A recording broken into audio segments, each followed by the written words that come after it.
Hello girls, gays, and non-binary babes. Welcome back to my channel. Sorry I've been gone for a minute. I've been so busy and then I got sick and I'm still not like 100%, so if my voice sounds off, that's why. Exhibit A. But I am so excited to finally bring you my January wrap-up. I feel like I'm really back in the reading groove. I read like 12 books or something like that. I can't quite remember. I'll count it up and put it in like the thumbnail or something. I don't know. But I'm really excited to talk about all of them. I am going to start with the first book that I read this year. I always start with a reread of an old favorite just to kind of give myself a bit of good luck in the new year, and this year I chose Devolution by Max Brooks.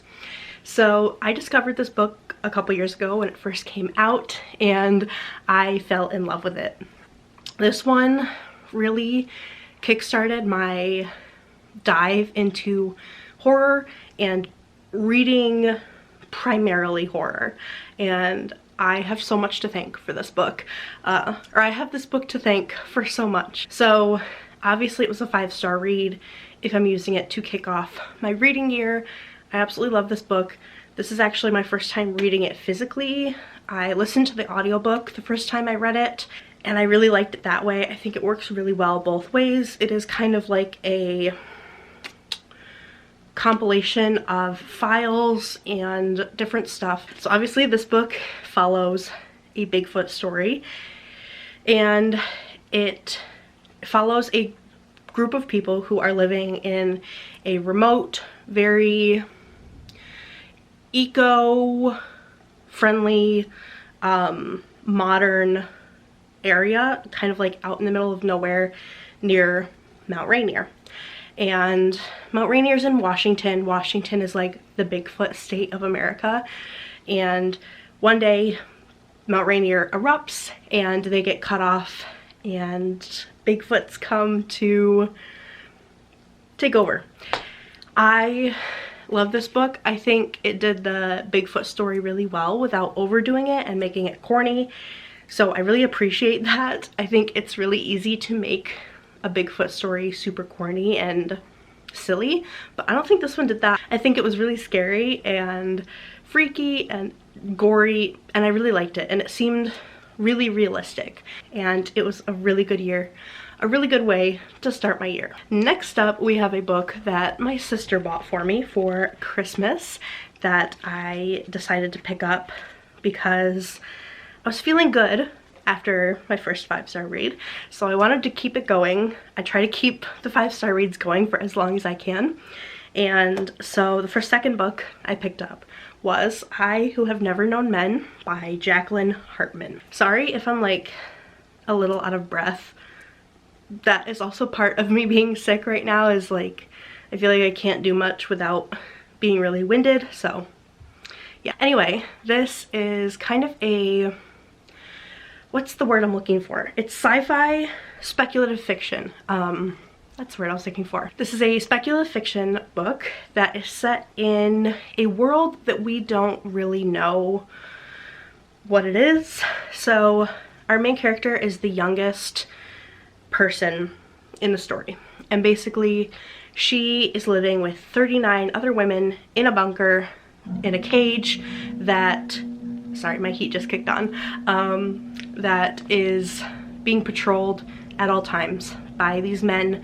They have no idea how they got here, what happened to Earth. They just know that something weird happened and now they're here. So it's so hard to explain why I liked it so much. It was just a really enthralling story and I just had a good time with it. I did give it 5 stars, so I really liked it and I would highly recommend it. But definitely if you're into speculative fiction or feminist literature, then I would really recommend this one. It was really good and very, I don't want to say girl boss because like that's such a corny word to use, but for lack of a better term, girl boss.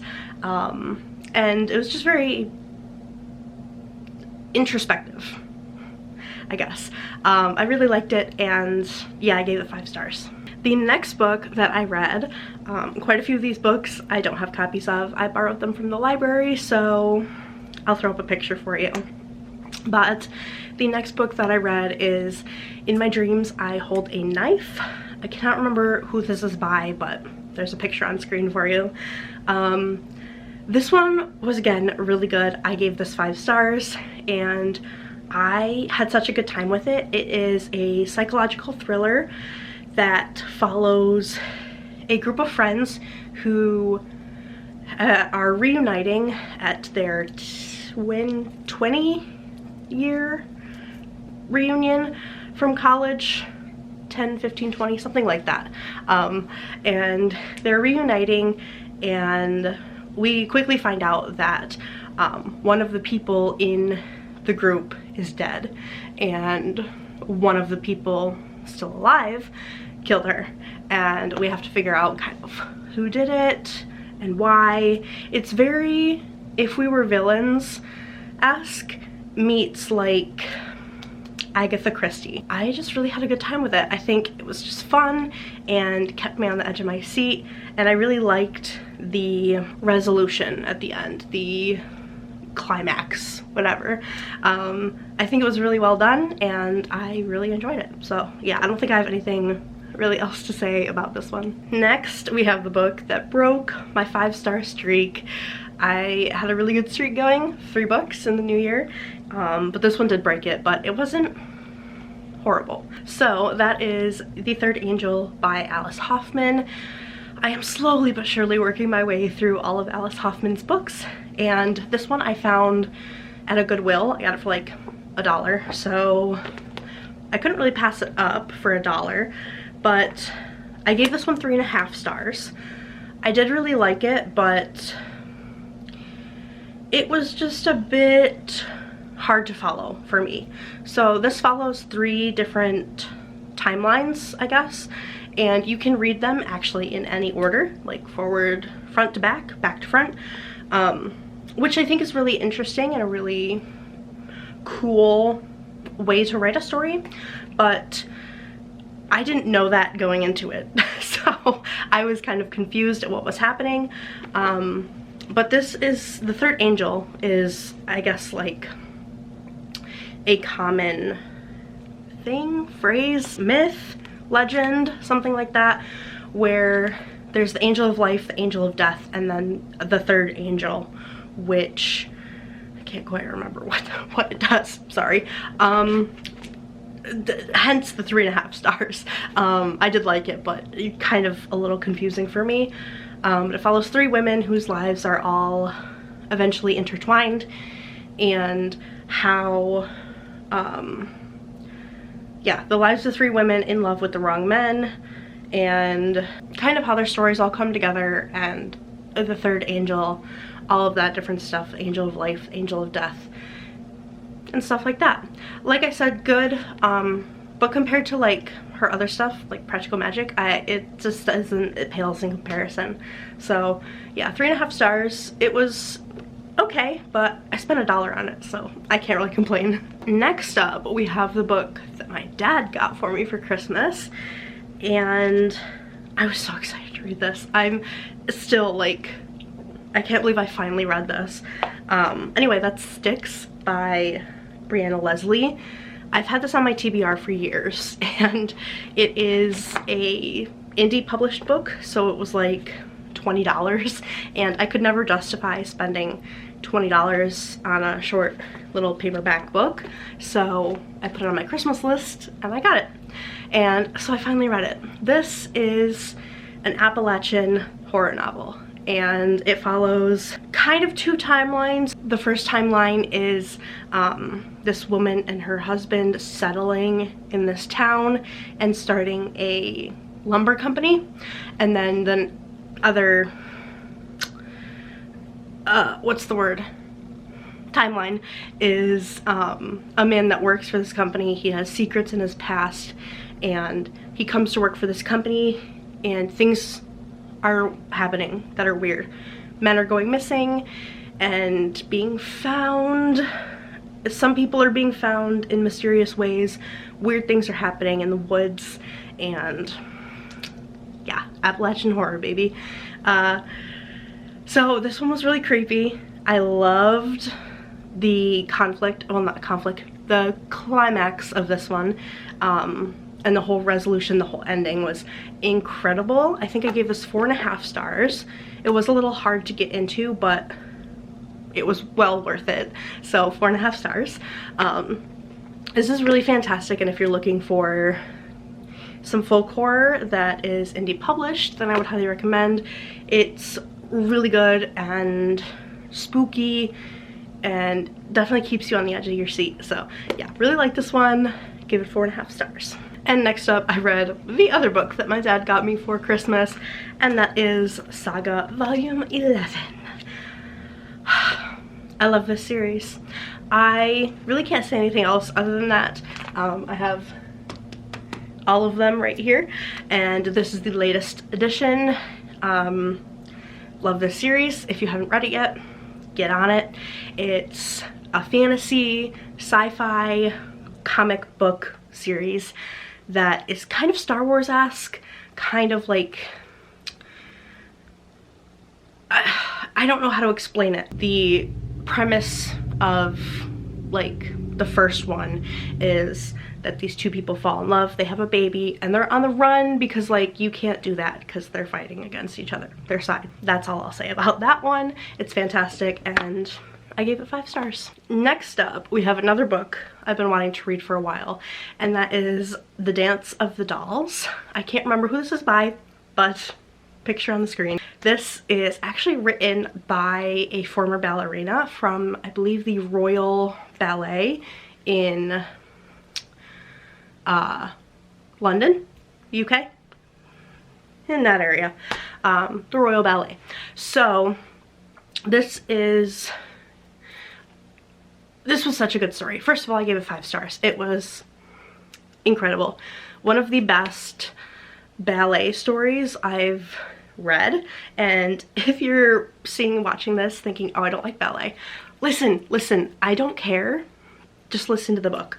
So this takes place in like early 1900s, something like that. And I think it's the 1920s, 30s, something like that. I don't know. Anyway, we have our 2 main characters who are twins. They are dancing at this big ballet school, and one of the twins is like prima ballerina, and she has an admirer who makes point shoes. And the ballet that they are performing this year is Coppelia. And if you didn't know, Coppelia is, well, the book gives you the whole story, but Coppelia is a story about a man who makes a doll. He makes like his dream girl doll and then falls in love with it. It's like a whole thing. And it's very kind of like thriller-esque story, but the book kind of parallels that, and I love the way it was done. This one was fantastic, and like I said, I gave it 5 stars. So next up, we have Hysteria, which I read a similar book recently, so like they're kind of getting convoluted in my mind. I gave this one 3.5 stars, so that's probably also why I don't fully remember all of it. Okay, no, I remember this one now. Okay, because this is crazy. So this is by Jessica Gross, and this is kind of one of those weird girl books. I don't really know how else to explain it. This is about a woman who has like a problem with sex. She's like a sex addict or something like that, and she is obsessed with this bartender at her local bar who she is convinced is Sigmund Freud. And of course she has daddy issues, she has parental issues, and so it's kind of like all metaphorical. It gets into it. It was really interesting and weird, and I liked that, but I just don't think it kind of gave what it was trying to give, so hence the 3.5 stars. It just wasn't fantastic. Was it good? Yes, and I liked it, but it just didn't quite give what it was trying to give. Definitely weird. If you're into weird girl books, this one I think belongs on that list. And yeah, we'll leave it there because I don't know how else to talk about this book. The next book that I read was another Alice Hoffman book, and that was The Probable Future. This was actually recommended to me in the comments of, I think, like my favorite books of the year, where I talked about Practical Magic. And somebody said that they liked this better than Practical Magic, so I was skeptical, but I went in with an open mind, and I did give it 4 stars. I think it was really good, and I did enjoy it, but it's nothing compared to Practical Magic. This is kind of similar. It follows a family of, well, generations of these women who have abilities. It follows this woman and her daughter primarily, and there's a bit of thriller-esque writing to it, similar with Practical Magic. I just really think this one wasn't as good as Practical Magic. I gave it 4 stars, so I really liked it and I thought it was good. But it was similar to Practical Magic, and I loved that so much that it just overpowers this book completely. And yeah, so that's my thoughts on it. And I don't really have much to say on it because it was good, but like, I don't know. The last physical book that I have is the next book that I read, short little novella story, and that is Address Unknown by Katherine Cressman Taylor. This is a book I didn't know anything about until I got it from Book Outlet. I kind of picked it up on a whim and decided to give it a try. So this is a series of letters back and forth between 2 friends. One who is a Jewish person living in, I think, like California area, right before World War II. And the other one is his business partner and friend who has gone back to Germany with his family to kind of help their business grow. They own like an art gallery thing. And that's all I'm gonna say about this because it's really short and a lot can give a lot away. This was fantastic. I think it's timely. I think it's relevant today, and I think it was absolutely incredible. I think everybody should read it. It was really, really well done, and I cannot believe I've never heard of this book before. So yeah, definitely check it out. It's really, really good. Super short, quick to read, easy to understand. Overall, really phenomenal book. I did give this 5 stars, so yeah. And the next book that I read was Briefly a Delicious Life by Nell Stevens, I believe. Picture here, like I said, but I really, really liked it. I can't remember what I rated it, but I have a feeling it's 5 stars. 4.5, close. I do remember it was a little hard to get into and difficult to kind of fully understand, but I did really love it. So it follows our main character who is dead and who has been dead for 300 years, and she's haunting this, like, I don't know, it was like in the late 1800s, I don't know what you'd call it, like an 1800s motel. I can't remember what they call it. Oh, it's a monastery. Okay. It's a monastery that like takes people in, lets them stay, whatever. And she's a teenager. So, been dead for like 300 years. So, it's about her falling in love with the writer George Sand, who I'd never known before. George Sand is a woman, and she falls in love with her by following her life and her family.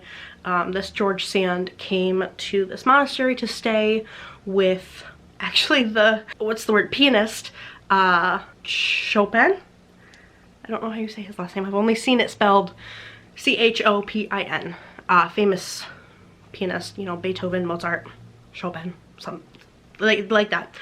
And this was just so cool. It was cool because it's based on real people, but it follows this teenage ghost who is obsessed with this woman, and it's kind of like a coming of age of somebody who's already dead. And it was just really, really phenomenal. It was beautifully written, gorgeous, gorgeous story. It was a bit difficult to get into, to completely follow, but overall it was fantastic and well worth the effort trying to get into it. So yeah. And the final book we have, I actually read twice. The Brides of High Hill by Nevo. This is the next book in the Singing Hills trilogy, which I have here.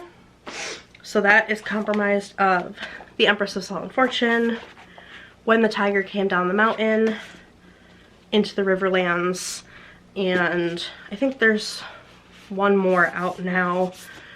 I can't remember what it's called, but then there's this one that I got an ARC of. So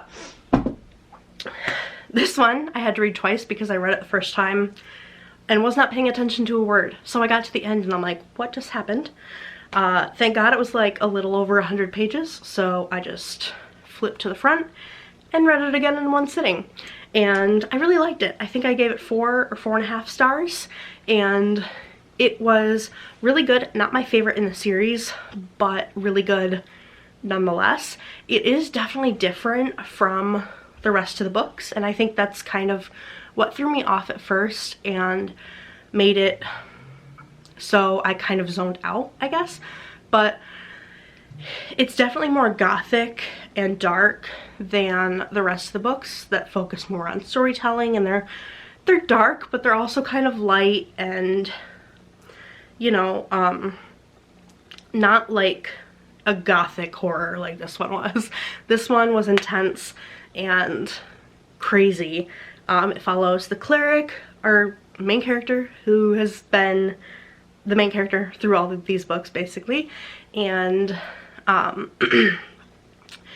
basically they wake up in a wagon and they are told that they are the like official cleric for this woman who is getting married, and she wanted her own personal cleric. I don't know, but basically they're taken to this big crumbling estate with weird things happening, and it's a bit of a mystery. This one was really fun.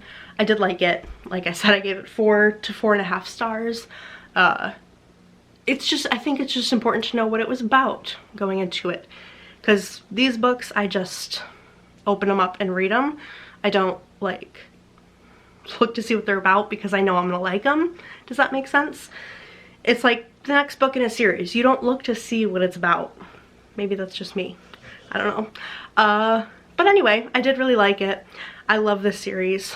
I recommend it to everybody. So yeah, this was another great installment and I really enjoyed it. And that is going to do it for today's video. If you stuck around this whole time, thank you so much. Yeah, thank you so much for watching, and I'll see you in the next one.